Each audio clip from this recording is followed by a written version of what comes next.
El régimen castiga a todos esos profesionales, médicos, enfermeras, técnicos, maestros. Lo que le paga en Cuba el régimen a un médico son $25 al mes. Prefiero morir en el mar antes que seguir siendo esclavo en Cuba. ¿Qué pasa con la juventud que romantiza el socialismo? ¿Qué pasa? Le dicen a esos pueblos con esa gran propaganda que tienen ellos. Salud gratis, educación gratis, médicos gratis, universidad gratis. Entonces esos jóvenes se creen esa mentira. Bienvenidos a Sabor a Freedom, el espacio donde celebramos la libertad y las voces que se atreven a destacar en la multitud.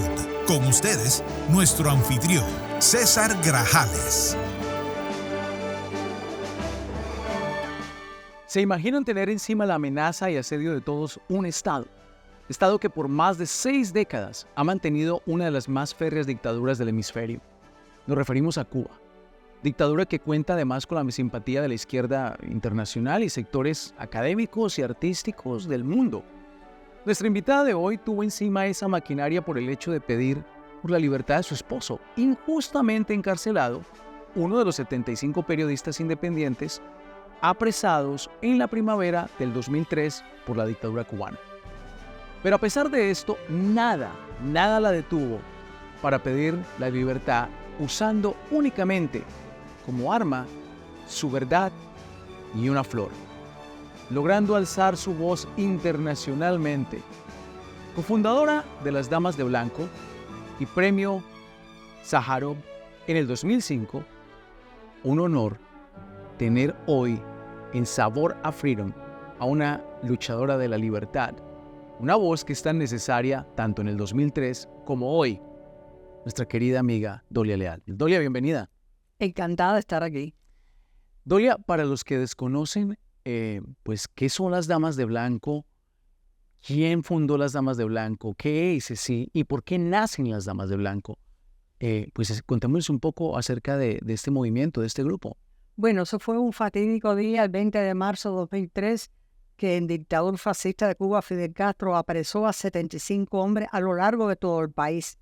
Y sin abogado, sin juicio, le echó 1.500 años cuando suma todas las condenas, 15 años, 20, 30, 40, 50, hasta 5 penas de muerte.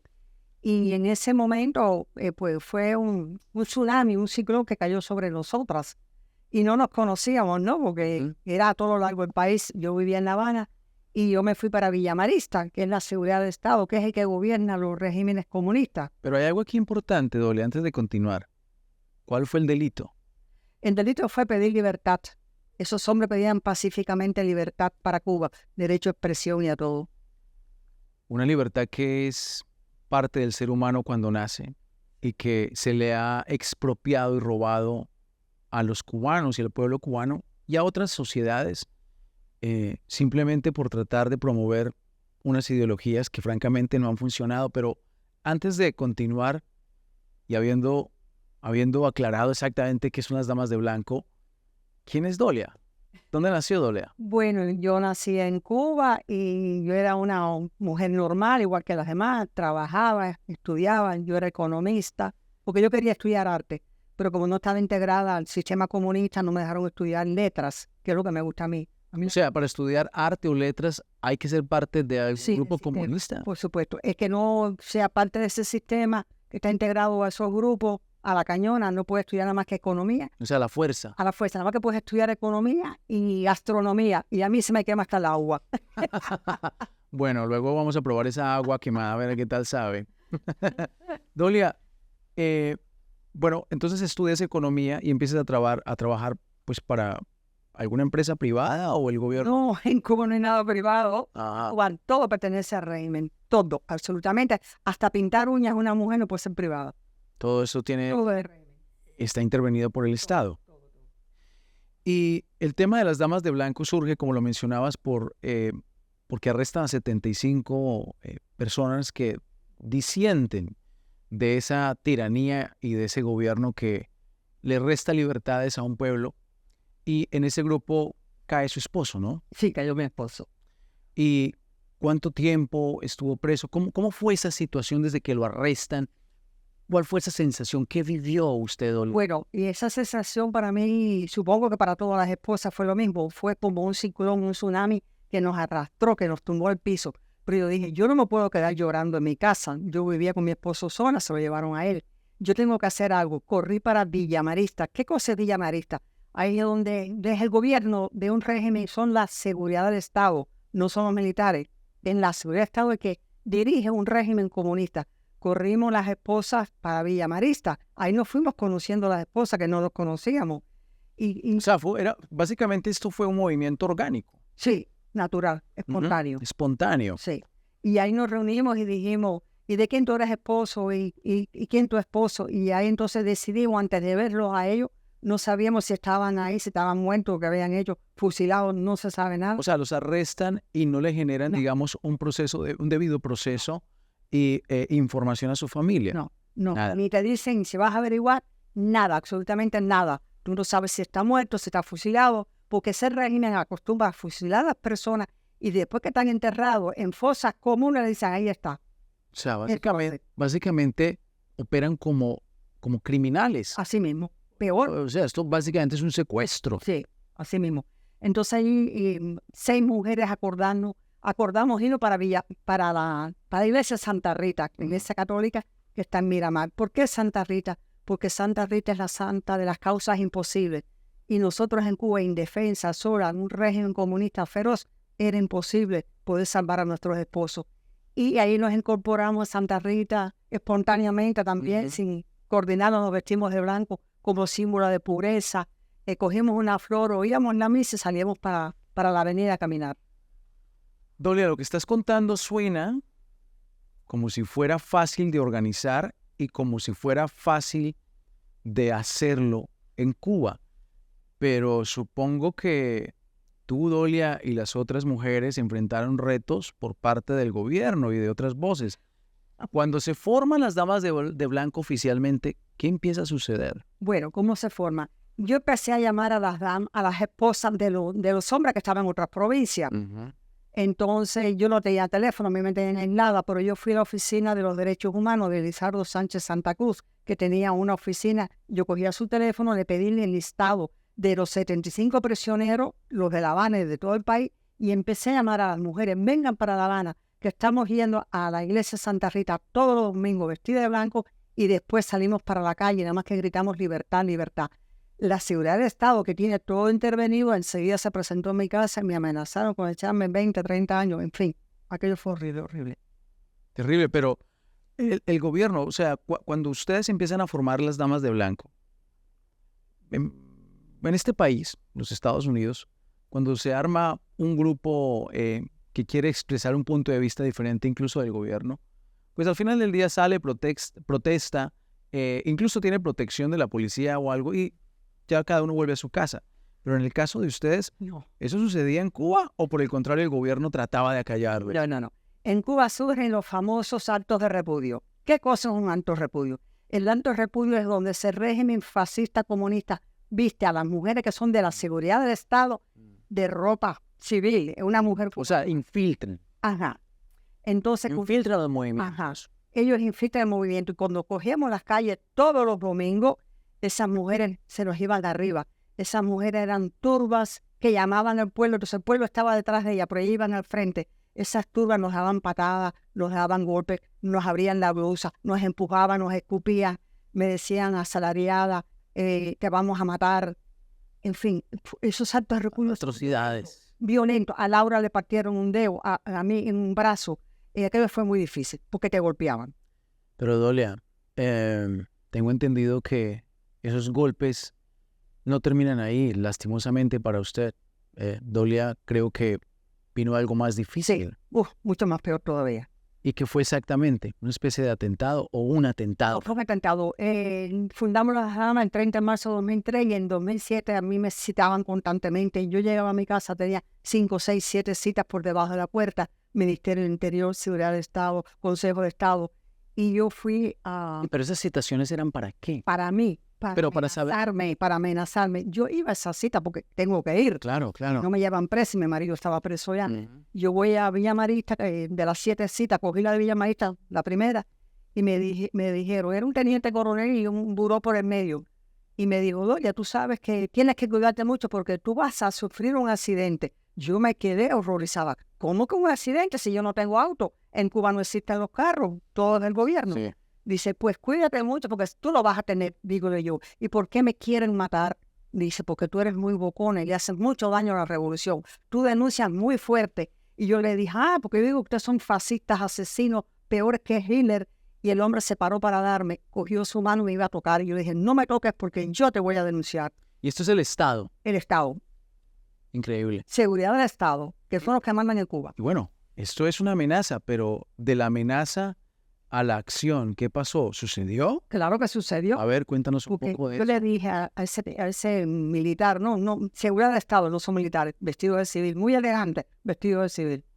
Me dice, yo le dije, ¿sabes que te voy a denunciar? Y él dice, yo voy a ver con qué evidencia, con qué prueba tú vas a decir que yo te estoy amenazando de muerte.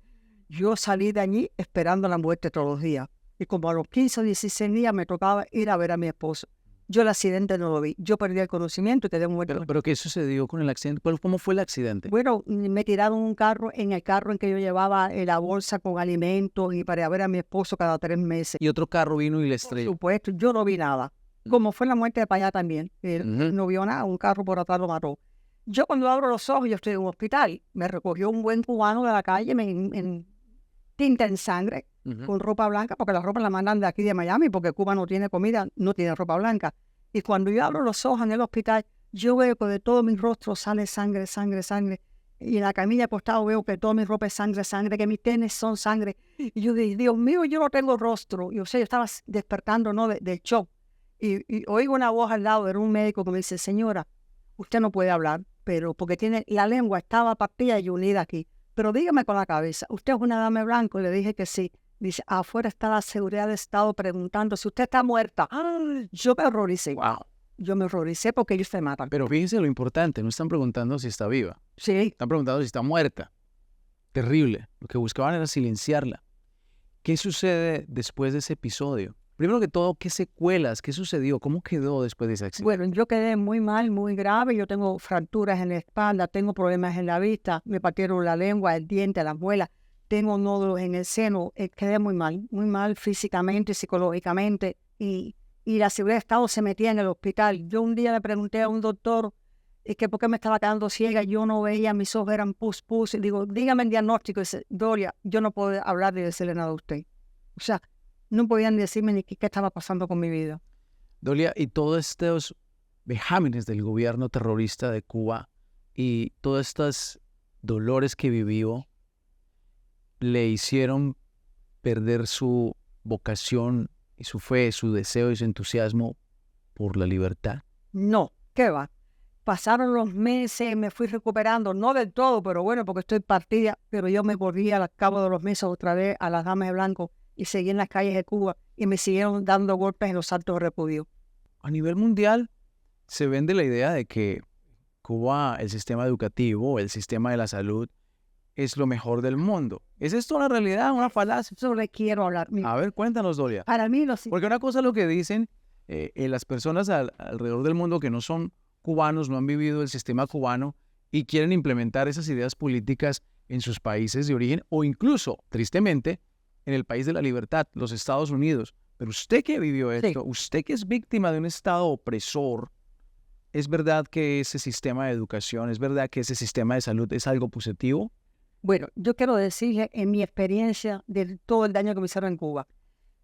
Para mí los regímenes comunistas se sientan en 2 grandes pilares. ¿Cuál es el primer pilar? Propaganda a nivel mundial, que tienen millones de pesos, según me he enterado, que paga ese régimen para a nivel mundial decir que Cuba tiene medicina gratis, que Cuba tiene médicos gratis, que Cuba tiene salud gratis, hospitales, universidades, y todo eso es una gran mentira. ¿Sabes por qué? Nada más que le voy a poner el ejemplo de 3 médicos. Cuando mi mamá se cayó y se fracturó una cadera, un ortopeda lo atendió, operó a mi mamá. Cuando sale de la operación, al otro día la visita, el médico no llegaba. La sala estaba repleta de gente recién operada. El cirujano ortopeda no llegaba. Ese cirujano llegó a su consulta, las manos llenas de grasa, porque su bicicleta que iba para el hospital se rompió y llevaba la cadena, creo que enrollada así, llena de grasa. Ese cirujano no tiene carro. Llegó con sus manos llenas de grasa atender a los pacientes. Ese cirujano me contó a mí que él y su esposa son cirujanos ortopedas. Lo que le paga en Cuba el régimen a un médico son $25 al mes. Al mes. Bueno, vamos a decir $25 al mes. Sí, de dinero cubano pasado a dólares, 25 al mes, un cirujano. Ese hombre tenía 3 hijos, él y su esposa cirujanos los dos. No podían dar. Pero espérate, un momento, pero viven como reyes, me imagino. Tienen la mejor comida, las mejores casas, los mejores carros. Cirujano cuando operó a mi mamá, como era con raquilla, mi mamá estaba despierta, una mujer de 70 y pico de años.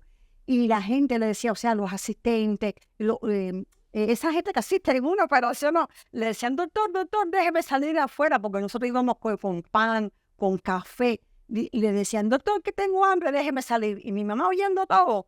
Y el doctor le decía, hasta que no terminemos con ella de operar todo, no sale nadie de aquí a buscar comida, algo que encontrar. Y mi mamá decía después, Dios mío, yo estaba en esa operación rogando, y me estaban operando y estaban muertos de hambre. Ese doctor había ido a operar con un congrí, que es arroz con frijoles y un boniato, nada más. Un cirujano. O sea, desde el médico, que es un trabajador, hasta los pacientes son víctimas absolutas de un sistema criminal que trató de matarla a usted por defender las libertades y que se genera un grupo de las damas de blanco. Y en ese sentido, Dolia, ¿qué pasa con usted, con el grupo?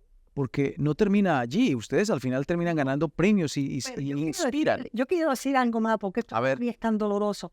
Hay un médico que era vecino mío, vivía a 3 cuadras de mi casa en El Vedado, y también era feligrés de mi misma iglesia. Y ese doctor tenía en Estados Unidos, o a su esposa y a sus hijos, hacía años que no lo veía. Y ese doctor le pidió al régimen comunista permiso, o sea, que le firmara la baja para venir. El régimen castiga a todos esos profesionales, médicos, enfermeras, técnicos, maestros, 5 años de castigo. Él cumplió los 5 años de castigo. Y cuando regresa a los 5 años de castigo, trabajando en los campos de Cuba, donde lo manda el régimen, él regresó y dijo al gobierno, mire, ya terminé 5 años de castigo, por favor, déjenme salir, denme permiso. El régimen le dijo, ¿qué tú crees? ¿Que tú te vas a ir? No te vas a ir. Él era de mi iglesia. O sea, la liberación, no solamente como médico, la liberación... Para salir del país. Básicamente un esclavo. No, somos esclavos. Es una esclavitud moderna. Así mismo. Y ellos, el gobierno del régimen cubano, manda cantidades de doctores por el mundo, y lo que la gente a veces omite o se le olvida, la gente y los países que se benefician de los médicos, y actualmente hay un montón de países que se benefician de ello, es que están recibiendo aviones llenos de esclavos de una esclavitud moderna. Así mismo. Porque a estos doctores que llegan allí no les pagan en dólares, no les pagan o no van a vivir en los mejores hoteles. No. Es el régimen el que recibe el dinero. No, el dinero. Pero la cosa lo termina con mi amigo. Él llegó a la comunidad nosotros católica de Rosario en Vedado y nos dijo, oren por mí porque mi esposa me mandó en una lancha, eso que cobran $10,000 a buscarme, porque yo prefiero morir en el mar antes que seguir siendo esclavo en Cuba, que cumplir todos los requisitos de castigo 5 años y no me dejan ir. Un estrecho de la Florida que le ha devuelto la libertad a tanta gente, pero que tristemente mucha gente también ha perdido su vida en busca de esa libertad. Y Dolia, un grupo tan importante como las Damas de Blanco, pues ha ganado muchos premios como lo mencionaba ahora, por esa lucha incansable por la libertad. Pero ¿qué está pasando con la juventud? ¿Cómo lo ves? Una mujer que tiene tanta experiencia en diferentes ángulos. ¿Qué crees de tu punto de vista, Dolia, que pasa con la juventud que romantiza el socialismo, que hoy, para mí, técnicamente son las mismas ideas del comunismo, pero las reempaquetan con otros títulos como hace unos años atrás, socialismo del siglo XXI y cuentos de esos? Y en la América Latina, pues siguen tiranías como gobiernos criminales como el de Venezuela, Nicaragua, llega otros personajes como Brasil, Lula da Silva, y sucesivamente exguerrilleros en Colombia como el presidente Petro. ¿Por qué hay una juventud que le gusta o cree que ese sistema es un sistema positivo, un sistema? ¿Qué pasa en estos pueblos? La mayoría de la humanidad son gente pobre. Los ricos son una minoría, que son los que tienen las fábricas, las industrias, para que trabajen los pobres, ¿no? ¿Qué pasa? Le dicen a esos pueblos, con esa gran propaganda que tienen ellos, salud gratis, educación gratis, médicos gratis, universidad gratis. Entonces esos jóvenes se creen esa mentira cuando en la vida nada es gratis. Por ejemplo, en Estados Unidos se paga taxes para que tengas esas cosas. En Cuba se paga con la prisión. En Cuba se paga con la esclavitud. Entonces esos jóvenes creen que todo eso es gratis. Eso es mentira. Y Dolia, una cosa importante también de recordarle a la gente es que el tema de, y lo mencionaste ahora, el tema de las empresas, de la industria privada y de la gente que trabaja en las empresas, pues en la industria privada el empresario arriesga su capital por crear, innovar, generar nuevos productos o nuevos servicios, y la gente se beneficia pues a través de esa creación de empleo.